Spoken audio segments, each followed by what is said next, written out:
రాష్ట్రంలోని తీర ప్రాంతంపై ఫెంగల్ తుఫాను ప్రభావం కనిపిస్తోంది.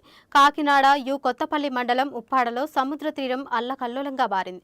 భారీ అలలకు తీరానికి ఆనుకొని ఉన్న పదుల సంఖ్యలో ఇళ్లు నేలమట్టమయ్యాయి. అటు ఉదయం నుంచి ఈదురుగాలులతో కూడిన వర్షం పడుతోంది.